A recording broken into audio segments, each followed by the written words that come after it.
नमस्कार, big debate में आपका स्वागत है। मैं हूं आपके साथ दीपक भदौरिया। प्रदेश में मंत्रिमंडल के गठन के बाद मंत्रालय में सीएम डॉक्टर मोहन यादव ने मंत्रियों के साथ बैठक की है और इस बैठक में विभागों के बंटवारे पर भी चर्चा हुई है। मंत्रिमंडल की बैठक में सरकार के कामकाज का एजेंडा तय किया गया।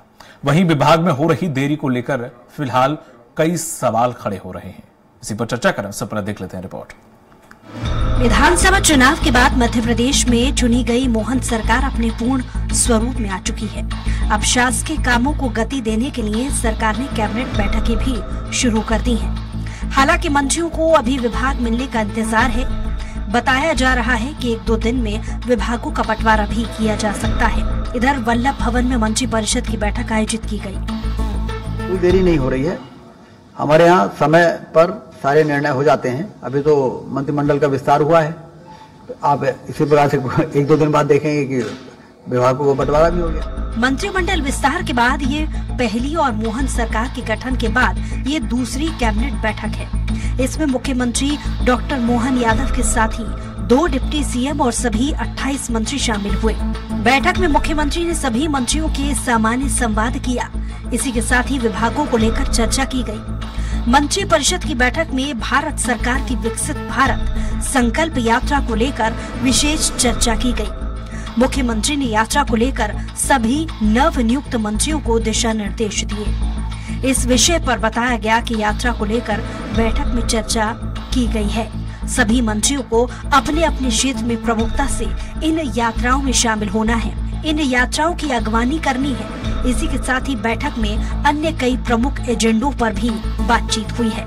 मध्य प्रदेश में चल रही विकास योजनाओं को किस तरह से और आगे बढ़ाना है, इस पर बातचीत हुई है। बहरहाल मध्य प्रदेश में डॉक्टर मोहन यादव सरकार का पहला मंत्रिमंडल विस्तार हुआ। राज्यपाल मंगूभाई पटेल ने 28 विधायकों को मंत्री पद की शपथ दिलाई। इसमें 18 विधायकों को कैबिनेट और 10 विधायकों को राज्य मंत्री के रूप में शपथ दिलाई गई। 28 मंत्रियों में 7 सामान्य वर्ग से, 11 ओबीसी वर्ग से, 6 एससी वर्ग से और 4 एसटी वर्ग से हैं। कैबिनेट मंत्री के रूप में कैलाश विजयवर्गीय, प्रहलाद सिंह पटेल, राकेश सिंह, करण सिंह वर्मा, उदय प्रताप सिंह, कुंवर विजय शाह, तुलसीराम सिलावट, इंदर सिंह कंसाना, निर्मला भूरिया, गोविंद सिंह राजपूत, विश्वास सारंग, नारायण सिंह कुशवाहा, नागर सिंह चौहान, चैतन्य कश्यप, इंदर सिंह परमार, राकेश शुक्ला, प्रद्युम्न सिंह तोमर, संपत्तिया उइके ने शपथ ली। ऐसे में देखने वाली बात ये होगी कि आने वाले समय में किस मंत्री को किस विभाग की जिम्मेदारी दी जाती है। सलमान खान, स्वराज एक्सप्रेस। और इसी पर ज्यादा चर्चा के लिए हमारे साथ पैनलिस्ट जुड़े हुए हैं। बीजेपी प्रवक्ता हैं ब्रजराज सिंह जी। ब्रजराज जी, आपका बहुत बहुत स्वागत है। कांग्रेस प्रवक्ता है राम पांडे जी। राम जी, आपका भी बहुत बहुत स्वागत है। वरिष्ठ पत्रकार हैं भूपेंद्र सुल्लेरी। भूपेंद्र जी, आपका भी बहुत बहुत स्वागत है। जिस तरह से देखा जाए, बीजेपी प्रवक्ता सर, आपसे सवाल है ब्रजराज जी, इतना देरी, इतनी लेट लतीफी आखिर किस वजह से हो रही है? विभागों का बंटवारा होने में आखिर इतना वक्त क्यों लग रहा है? तो शपथ ग्रहण हुआ है, अब चर्चा होती है कौन व्यक्ति किस योग्य है, कौन कितना परफॉर्म किस डिपार्टमेंट में कर सकता है, उसके बेस पे ही होगा। और ये चिंता का विषय नहीं है। चिंता का विषय ये है कि नई सरकार, जिसको इतना बड़ा मैंडेट मिला है, जिसको इतना बड़ा जनमत मिला है, उसे अपने संकल्पों को सिद्ध करना है, उसे अपनी गारंटियों को पूर्ण करना है। तो चिंतन मंथन होके ही सबके कार्यों के बंटवारे होंगे, सबको कार्य दिए जाएंगे। जो लोग परफॉर्म करने, जहां जहां परफॉर्म कर सकते हैं, जिसकी जो योग्यता है, उसके हिसाब से चिंतन मंथन करके दिया जाएगा। आप एक बात, चिंता इस बात की ना करके आप इस बात से निश्चिंत रहिए कि जिसको जो कार्य दिया जाएगा वो उस कार्य को पूर्णतः अपना 100% देके करेगा। और मध्य प्रदेश की ये जो सरकार है भारतीय जनता पार्टी की, ये सरकार अपने संकल्पों को सिद्ध करेगी, मोदी जी की गारंटी को पूर्ण करेगी। और जो जनता ने भाजपा पर भरोसा दिया है, जो हमारी नीति, नियत और नेतृत्व में भरोसा किया है, उसको हम पूर्ण करके ही रहेंगे। राम जी, ब्रजराज जी कह रहे हैं कि इससे लेना देना नहीं है कि कौन किस पे विभाग जाएगा। जो संकल्प लिए हैं, जो वादे किए हैं, बस वो पूरे करेंगे, हम बस इतना पता है। बिल्कुल सही कह रहे हैं। 3 तारीख को मतगणना हुई थी, करीब 24 दिन हो चुके हैं और ये साबित हो चुका है कि मंत्री और मुख्यमंत्री नहीं होंगे तो प्रदेश तो फिर भी चलता रहेगा। 24 दिन से मंत्रिमंडल नहीं है, विभागों का बंटवारा नहीं हुआ है, फिर भी प्रदेश तो चल ही रहा है ना। तो पहली बात तो मंत्री बनाने की जरूरत ही नहीं थी जब बिना मंत्रियों के चल रहा था, और अभी भी चल रहा है, तो इनको विभागों का बंटवारा करने की क्या जरूरत है। और करना भी है तो इतना से लो।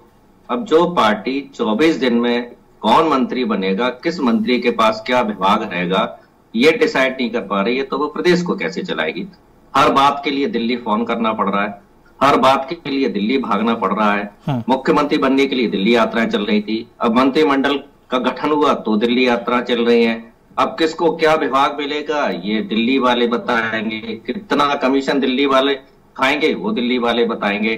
तो इससे ये साबित होता है 24 दिन इनको लग चुका है कि ये लोग प्रदेश की जनता के प्रति सीरियस नहीं है, बातों के प्रति सीरियस नहीं है।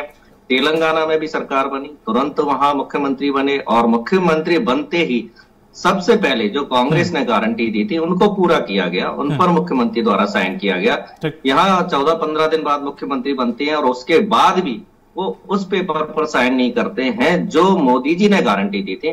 तो मुख्यमंत्री एक देखा जाए तो भारतीय जनता पार्टी एक तरफ तो मोदी जी का नाम आगे बढ़ाती है, और मुख्यमंत्री मोदी जी को झूठा साबित करने में लगे हुए हैं कि मोदी जी जो भी बोलकर गए थे वो झूठ बोलकर गए थे। जैसे अभी किसान धान बेच रहे हैं तो 2100 रुपए प्रति क्विंटल में वो धान बेच रहे हैं, जबकि मोदी जी कहकर गए कि 3100 रुपए प्रति क्विंटल में हम धान खरीदेंगे।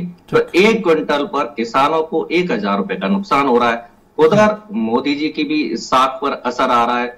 तो ये धान जो है 3100 रुपए प्रति क्विंटल जो मोदी जी ने कहा था, मोदी जी के मन में मध्य प्रदेश था, तो फिर मोदी जी के मन में जब मध्य प्रदेश है, मध्य प्रदेश की जनता है, मध्य प्रदेश के किसान है, तो फिर उनके किसानों के साथ क्यों आपने झूठ बोला और सही बोला? तो फिर 3100 रुपए प्रति क्विंटल में धान क्यों नहीं खरीदी जा रही है? मोदी जी बोलकर गए थे 450 रुपए में गैस का सिलेंडर दिया जाएगा, अभी तक किसी को भी नहीं दिया गया है। क्यों नहीं उस पर तुरंत साइन हो जाते? उसमें कैबिनेट की जरूरत नहीं होती है, उसमें मुख्यमंत्री स्वतः निर्णय ले सकता है। और मुख्यमंत्री जी को यदि दिल्ली मोदी जी से परमिशन चाहिए तो फोन पर परमिशन ले सकते हैं कि साहब आप 450 रुपए में सिलेंडर का बोलकर गए थे, और शिवराज जी बोलकर गए कि ये स्वर्णिम मध्य प्रदेश है। पहले तो ये बंटाधार मध्य प्रदेश था, अब स्वर्णिम मध्य प्रदेश हो चुका है। वो बात अलग है, वो 4 लाख करोड़ का कर्जा करके गए, पूरे मध्य प्रदेश को बर्बाद करके गए हैं। तो ये नए मुख्यमंत्री ने आके साबित कर दिया कि पूर्व जो मुख्यमंत्री थे शिवराज जी, उन्होंने मध्य प्रदेश को खोखला कर दिया। इन्होंने आते ही 25,000 करोड़ के लोन के लिए आवेदन दे दिए, आते ही भीख मांगना, कटोरा फैलाना शुरू कर दिया है। तो ये मध्य प्रदेश का इन्होंने हाल बना रखा है। अस्थायी कर्मचारियों को स्थायी करेंगे, ये भी मोदी जी बोल के गए थे। शिवराज जी ने कहा था कि जो संविदा शिक्षक है, अतिथि शिक्षक है, उनको स्थायी करेंगे। तो हमारे उन बेरोजगार लोगों से के साथ अन्याय किया जा रहा है, जो कॉन्ट्रैक्ट बेसिस पर लगे उनके साथ अन्याय किया जा रहा है। कहा था 2 लाख नौकरियां देंगे, चलिए वो लंबी प्रोसेस है, लेकिन जब मंत्रिमंडल नहीं बना है तो उस पर भी काम नहीं चल रहा है। तो गारंटियां जो भी थी वो सब झूठी साबित हो रही हैं, क्योंकि भारतीय जनता पार्टी का जो प्रचार समय चूंकि निर्धारित है, मैं आपके पास लौटूंगा वापस। भूपेन जी, जिस तरह से देखा जाए, बृजराज जी ने जो कहा है कि विषय ये नहीं है कि कौन बनेगा और कब तक बनेगा या किसी विभाग कौन सा दिया जाएगा, विषय ये है कि जब दिया जाएगा बड़ा सोच समझ के दिया जाएगा। क्या ये वाकई मैटर करता है, नहीं करता है? देखिए, मुख्यमंत्री की शपथ के बाद कैबिनेट तो बन जानी चाहिए। अब क्या है कि जो सत्ता में पार्टी है भारतीय जनता पार्टी, उन्होंने नए नूतन प्रयोग किए हैं, नया नवाचार से बड़े बड़े नेताओं को उतारा है, तो ग्राफ एकदम से गिरता है, तो बैलेंस बनाने में समय तो लगता है। तो ये आंतरिक रूप से उनका बैलेंस बनाने का तरीका है कि अब विभागों को कैसे इनको समायोजित किया जाए। और एक तो उन्होंने एक ग्रेड तो नेताओं के नीचे अप डाउन किया है, लेकिन अब साथ में वो चाहते हैं कि कम से कम विभाग तो उन्हें सही ढंग से मिल सके। तो ये उनकी एक्सरसाइज है अंतर की है। लेकिन हाँ, जनता के रूप में सर्वांगीण विकास के लिए एक कैबिनेट का होना चाहिए, जिससे जल्दी से जल्दी अपने विभागों में लोग सक्रिय हो जाएं। और कई तो अभी नए मंत्री बने हैं जिनको अभी कुछ ट्रेनिंग भी देंगी, क्योंकि भारतीय जनता पार्टी, तो वो अधिकारियों को कैसे समन्वय बैठाएंगे, इसमें भी समय लगता है। तो निश्चित रूप से होना तो चाहिए अब, लेकिन इनका आंतरिक मामला है अब जिस तरह से है, लेकिन कांग्रेस को भी इसको काउंटर करना चाहिए और इस हिसाब से सत्ता से जवाब लेना चाहिए कि जल्दी से जल्दी जवाबदेही तय की जाए और विभागों का वितरण हो, और निश्चित रूप से सर्वांगीण विकास के लिए जो मोदी जी की गारंटी है और वो जो उन्होंने जिस चेहरे से चुनाव ये लड़ा है तो उसको प्रतिफल भी करें। लेकिन इनका संगठनात्मक जो जिस तरह से ये काम करते हैं, जिस तरह से बैकअप देंगे नए मंत्रियों को और जिस हिसाब से प्रशासनिक कार्यशैली भी आगे बढ़ाएंगे, तो इससे मुझे लगता है कि जल्दी जल्दी भरपाई कर लेंगे, क्योंकि जो मोदी जी का जो फेस है वो ही आगे करेंगे, क्योंकि प्रवक्ता हमेशा मोदी की गारंटी ही बोलते हैं, तो निश्चित रूप से वो उनका फायदा। और मोदी निश्चित रूप से एक स्थापित अपने जो लगभग 163 सीटें जीती हैं और इस बहुमत से हैं, तो वो अपने हिसाब से काम कर रहे हैं। लेकिन मानना यह है कि राजनीति के हिसाब से जैसे ही होना चाहिए तो कैबिनेट बन जाना चाहिए और विभागों को वितरण भी हो जाना चाहिए।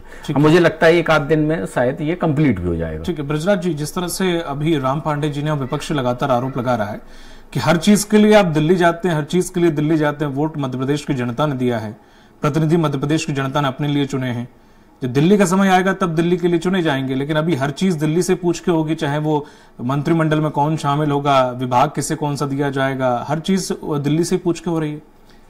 इस अवधारणा को जितनी जल्दी बदलने उतना अच्छा है। विपक्ष का काम तो आरोप लगाना है, आरोप तो श्री राम पर भी लगे थे और दुनिया भर पे लगते रहते हैं। मोदी जी से कहा गया था अरे राज्य के मुख्यमंत्री हैं, ये क्या चलाएंगे देश को, अरे वो देश नहीं विश्व चला रहे हैं। अरे विधानसभा के चुनाव मोदी जी के चेहरे पे ही लड़े जाते, शिवराज जी को क्यों पीछे कर रखा है, उनकी फोटो नहीं है। क्या हुआ, 163 सीटें आई। आप लोग और विपक्ष ये दोनों लोग मुझे एक बात बताएं, जैसे उल्ला भूपेंद्र जी ने कहा अभी, हम नवाचार करते हैं, रिस्क लेते हैं हम, आपको किसने रोका है?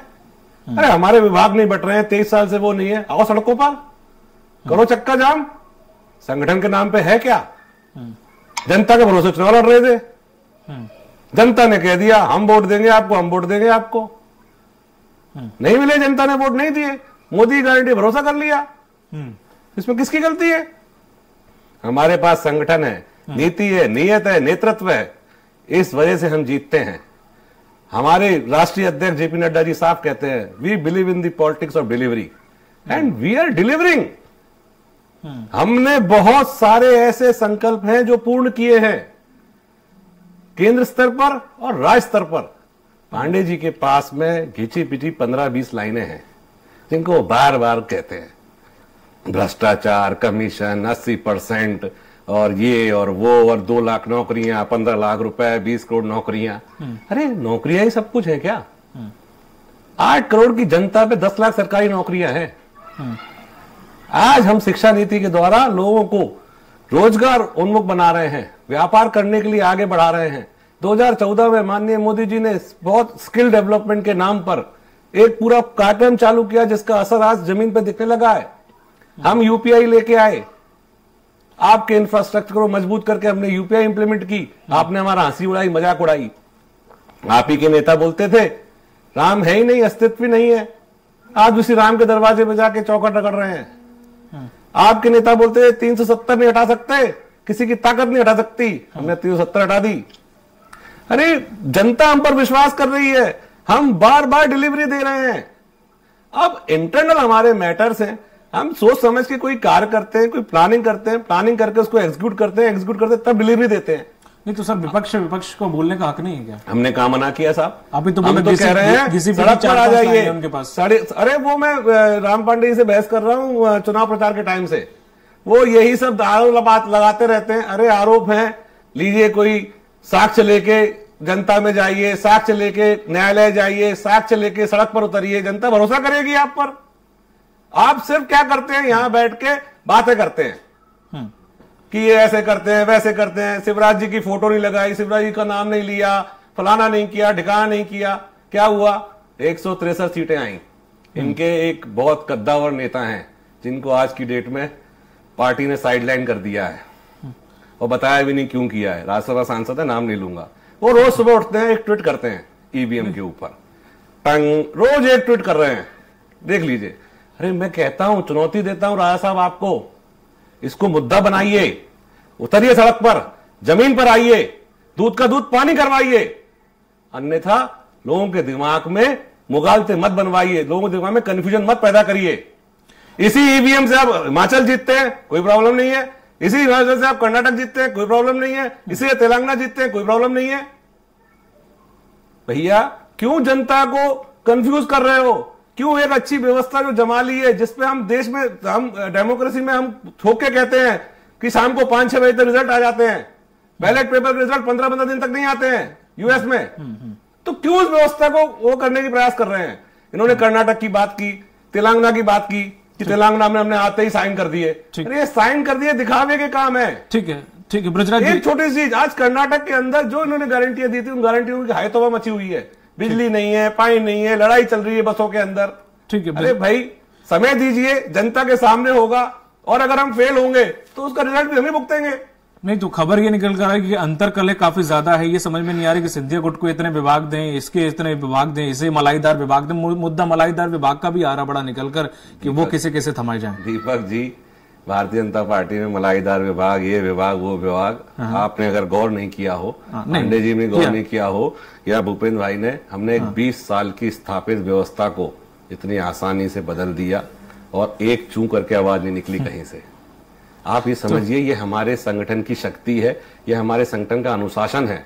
इन चीजों में हमारे यहाँ पे कार्यकर्ता कभी भी इस तरह की वो काम नहीं करता है। और ज्योतिरादित्य सिंधिया जी का संगठन भी और ग्रुप भी हमारी पार्टी की नीति नियत को आत्मसात कर चुका है। आप देखिए कि हमारे यहाँ पे जितनी भी संगठनात्मक रचनाएं हैं, उन रचनाओं में बढ़ चढ़कर हिस्सा लेता है। नहीं तो एक जो लिस्ट वायरल हो रही है वो कहा सही है क्या? जहाँ पे प्रहलाद पटेल को गृह मंत्री, कैलाश विजयवर्गीय तो 2 घंटे बाद आ गई थी, निर्माण उद्योग, राकेश सिंह को विकास, शहरी विकास, ये तो 2 घंटे बाद आ गई थी। अरुण सिंह के नाम से वहां पर कुछ लोगों को टिकटें भी मिल गई थी। देखिए ये चलता रहता है, इससे बहुत ज्यादा विशेष फर्क नहीं पड़ता। पर विश्वास कीजिए, हमारे यहाँ पर गोपनीयता का बहुत बड़ा महत्व है, और हमने गोपनीयता में, आप भी जानेंगे कि जब तक कुछ क्लियर नहीं हो जाता है, जब तक बुल प्रूफ नहीं हो जाता है, मोहन सिंह जी यादव को उस समय तक नहीं पता था कि वो मुख्यमंत्री बनने वाले हैं। नहीं, तो आप ही कहते दिल्ली से सब कुछ होता है, तो कहां से किसी को पता होगा जी? दिल्ली से सब कुछ होता है तो ऐसा नहीं है। दिल्ली में भी एक पूरी बैठक होती है, 4 लोग उसके सदस्य हैं, उसके बाद चुनाव प्रबंधन समिति के व्यवस्थाएं बैठती हैं, सब लोग डिस्कस करते हैं, योग्य लोग डिस्कस करके ये तय करते हैं कि किसको क्या दे सकते हैं, कौन परफॉर्म कर पाएगा। ठीक है। राम पांडे जी, मध्य प्रदेश में तो जिस तरह से ब्रजराज जी बता रहे हैं, तो राम राज्य आ चुका है या शुरुआत हो चुकी है? चलो बढ़िया, आपके जी जी बिल्कुल सही बात है। और उत्तर प्रदेश में लोग बीजेपी है, राम राज्य है उत्तर प्रदेश में। मैं बोलूं क्या? नहीं सर, बिल्कुल आप बोल सकते हैं। क्योंकि काफी समय बोल चुके हैं। यदि कोई क्वेश्चन रह गया हो तो उनसे और पूछ ले, नहीं तो फिर मुझे नहीं, लगभग कंप्लीट हो गया, आप शुरू करें।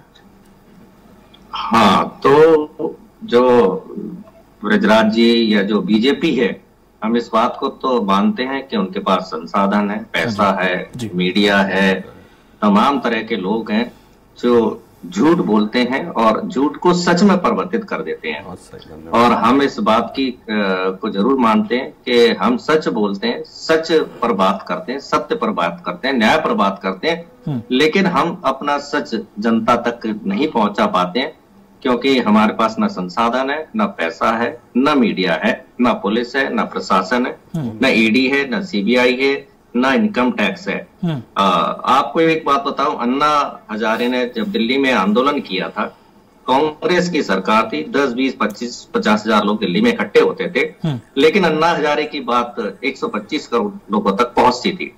मोदी सरकार में उन्हीं अन्ना हजारे ने फिर से आंदोलन किया। अन्ना हजारे कब बैठ गए, कब उठ गए? अन्ना हजारे तो कांग्रेस नहीं थे ना, अन्ना हजारे तो बीजेपी नहीं थे।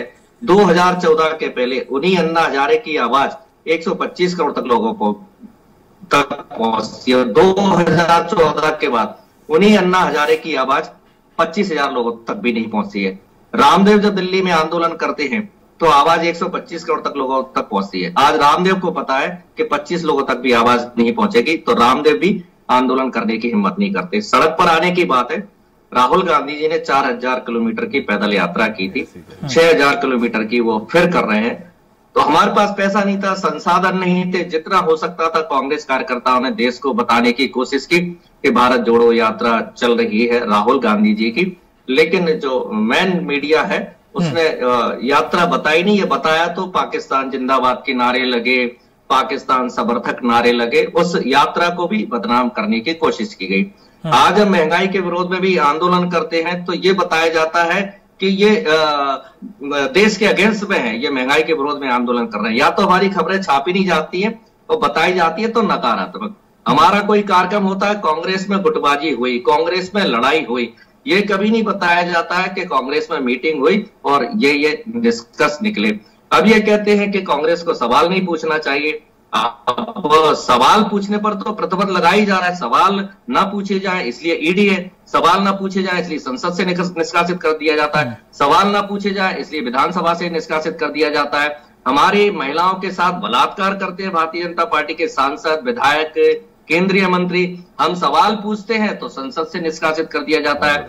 हमारे साक्षी मलिक, विनेश फोगाट, जिन्होंने पूरी दुनिया में उन महिलाओं ने जो भारत का नाम किया, जब वो लौट कर आई, पदक लेकर आई, तो मोदी जी ने उनका सम्मान किया, चाय नाश्ता किया। उसी समय उन्होंने मोदी जी को बताया कि जो आपका सांसद है ये दुष्कर्मी है, इसको सुधारो, इसको पार्टी से निष्कासित करो। लेकिन मोदी जी ने नहीं निकाला, क्योंकि मोदी जी ही भारतीय जनता पार्टी में माने जाते हैं। और जिस तरह से ये अभी कह रहे थे कि मोदी जी के नाम पर लड़े, मोदी जी के नाम पर लड़े, तो ये अपने आप को निकम्मा साबित कर रहे हैं कि हम मोदी जी के नाम पर जीतते हैं। हम तो निकम्मे हैं, मोहन यादव तो निकम्मे हैं, शिवराज सिंह चौहान तो निकम्मे हैं, कैलाश विजयवर्गीय तो निकम्मे है, हमारी पूरी कार्यकारिणी निकम्मी है। हमारे यहाँ तो केवल एक ही आदमी योग्य है, वो मोदी। अब बताइए 140 करोड़ की जनता में एक ही आदमी योग्य होगा और पूरे देश की जनता को ये निकम्मा समझेंगे तो वो देश कभी आगे बढ़ सकता है। और मोदी पे चलो भरोसा किया तो उन्होंने जो वादे किए थे वो नहीं किए, उल्टा क्या कर लिया, 405 लाख करोड़ का कर्जा कर लिया। वो कह रहे हैं 5 ट्रिलियन डॉलर की इकोनॉमी बनाएंगे, जितने ट्रिलियन डॉलर की इकोनॉमी नहीं है उतना तो उन्होंने कर्जा कर लिया है और लगातार कर्जा मांग रहे हैं। आज 163वें नंबर पर है भारत प्रति व्यक्ति आय में। कितना गरीब हो चुका है। बांग्लादेश की प्रति व्यक्ति आय भारत से ज्यादा है। दुनिया के 162 देश हमसे अमीर हैं और हम कहते हैं तीसरी 5वीं अर्थव्यवस्था बन गए। अरे तीसरी अर्थव्यवस्था तो मनमोहन सिंह जी के टाइम पर ही बन गए थे, आपके अटल जी के टाइम पर 12वें नंबर की अर्थव्यवस्था थे, आज 5वें नंबर की अर्थव्यवस्था है। क्योंकि हमारे देश की आबादी ज्यादा है इसलिए 2-2 रुपया 4-4 रुपया भी इकट्ठा होता है तो पैसा ज्यादा होता है। लेकिन जापान और जर्मनी जिनकी पॉपुलेशन 8 करोड़ 10 करोड़ है, उतना पैसा भी पूरे भारत के पास नहीं है। और मध्य प्रदेश की बात करें तो 4 लाख करोड़ का कर्जा कर लिया। मोहन यादव कह रहे 25,000 करोड़ का कर्जा मैं फिर लूंगा। मतलब ये भीख मांगने की आदत नहीं जाएगी आप लोगों की। आप अपने पैरों पर कब खड़े होंगे? फिर कहते हैं रोजगार के बारे में बात मत करो। यदि आपने औद्योगिकीकरण किया होता, इंडस्ट्रियलाइजेशन किया होता, शिक्षा पर ध्यान दिया होता, रोजगार पर ध्यान दिया होता तो आपको ये कर्जा नहीं मांगना पड़ता, ये भीख नहीं मांगने पड़ती, ये कटोरा लेकर हाथ में नहीं चलना पड़ता। आप तुगलकी काम करते हो। आप कहते हैं बीआरटीएस बनाएंगे, हजारों करोड़ रुपया उसमें बीआरटीएस में लगाते हैं, फिर कहते हैं बीआरटीएस हटाएंगे। ग्वालियर की बात करो, स्वर्ण रेखा नाला बनाएंगे, सैकड़ों रुपया उसमें बर्बाद कर दिया, फिर कहते हैं स्वर्ण रेखा नाला बंद करेंगे, इसके ऊपर पुल बनेगा। मतलब जनता का पैसा लगातार बर्बाद। ठीक है राम जी, मैं जनता को लगातार धोखा देते हो। मैं क्षमा चाहूंगा, आपको रोक रहा हूं क्योंकि समय कम है, मुझे वरिष्ठ पत्रकार को भी समय देना है। महिलाओं के साथ धोखा किया जाता है, हर बलात्कारी का आप समर्थन करते हो, हर गाली गलौज करने वाले का आप समर्थन करते हो। रमेश संसद में गाली देते हैं, उनको निलंबित ही किया जाता है। जो बच्चे संसद में स्मोक बम फोड़ते हैं, राम जी आतंकवादी वाली धारा लगाई दी जाती है और जो पास बनाता है उसको निलंबित नहीं किया जाता है, उसको निष्कासित नहीं किया जाता है। राम जी अब तक आवाज आ रही है, उस पर भी आतंकवाद की धारा लगनी चाहिए और आप 150 लोगों को संसद से निष्कासित कर देते हैं। राम जी ये चाहते हैं ना जनता सवाल पूछे न कांग्रेस सवाल पूछे। राम जी मैं भूपेंद्र जी के पास जाऊंगा। भूपेंद्र जी, सबका मुंह बंद करना। जिस तरह से ये जो बंटवारे का है, हालांकि जो राम जी और बजराज जी की जो आपसी वो है वो अलग चीज है, लेकिन हम मुद्दा चूंकि थोड़ा सा हटके चला गया था। लेकिन अगर बात करें कि विभागों का बंटवारा, किसको कौन सा विभाग मिल सकता है, क्योंकि यहां पर भी नेताओं को साधना है, जाति समीकरण को साधना है, भारी भरकम भी देखना है, सब कुछ मैनेज करना है, शायद इसीलिए वक्त लग रहा है। बिल्कुल निश्चित रूप से ये बात है। सबसे बड़ी बात तो ये है कि जो दिग्गज लोग हैं और जो आपने कहा कि जो सिंधिया जी का ग्रुप है, उनके यहाँ देखिए उनकी संख्या तो घटा दी है, बिल्कुल हटा दी, और जिससे 3 लोग उनके समर्थित बनाए हैं, उनको एडजस्ट करना, उनको मलाईदार जो कह सकते हैं कि भारी भरकम विभाग देना, तो ये तो निश्चित रूप से कि आंतरिक कहीं ना कहीं वो है। और ये चाहे भले मीडिया आज की जो प्रजातांत्रिक प्रणाली में जो भी बीजेपी का जो भी आउटपुट नहीं निकाल पाते हैं वो ठीक है, उनकी है, लेकिन ये तो समझ में आता है कि अंदर कहीं ना कहीं कुछ डिस्टर्ब है, इसी कारण ये विभाग नहीं बन पा दिए जा रहे। अब उसका मेल गेल कैसा चलेगा और क्या होगा, उसमें उनके पार्टी के लोग भी हैं जो दिग्गज लोग हैं, उनको भी, लेकिन कांग्रेस को बिल्कुल जवाब लेने की स्वतः ही है, क्योंकि वो विपक्षी पार्टी है और सत्तारूढ़ पार्टी को जवाब भी देना पड़ेगा, इनको करना भी चाहिए। और यही लोकतंत्र की खूबसूरती है कि विपक्ष घेरे और सत्ता उसको जवाब दे। और निश्चित रूप से अगर विपक्ष भी मजबूत नहीं होगा तो एक प्रकार से लोकतांत्रिक प्रक्रिया में सरकार जरूर रहेगी, लेकिन वो एक डिक्टेटरशिप टाइप की रहेगी। इसलिए लोकतांत्रिक प्रक्रिया में स्वस्थ होना चाहिए, एक सत्ता और विपक्ष का एक समन्वय और निश्चित रूप से जवाबदेही तय होनी चाहिए। तो निश्चित रूप से अंदर कुछ ना कुछ तो चल रहा है। अब ये देखिए, अब मुझे तो लगता है जल्दी से जल्दी क्लियर होगा और एक आध दो दिन में शायद विभाग का समन्वय वो बना लेंगे। चूंकि समय समाप्त हो जाए, इसलिए बिरजाद जी आपका, राम पांडे जी आपका, भूपेंद्र जी आपका, तीनों लोगों का बहुत बहुत शुक्रिया। माफी चाहूंगा सर, समय हो चुका है। बहुत बहुत शुक्रिया आप तीनों लोगों को जुड़ने के लिए। तो जिस तरह से देखा जाए, मंत्रिमंडल का शपथ ग्रहण हो चुका है, लेकिन अब विभाग किसको कौन सा मिलेगा इस पर थोड़ा असमंजस की स्थिति है, लेकिन हो सकता है कि एक दो दिन में ये भी साफ हो जाए। लेकिन विपक्ष इसे मुद्दा बनाकर इसे साधने की कोशिश कर रहा है, लेकिन अब ये देखना दिलचस्प होगा कि आखिर किस मंत्री को कौन सा विभाग दिया जाता है। मुझे दीजिए इजाजत, नमस्कार।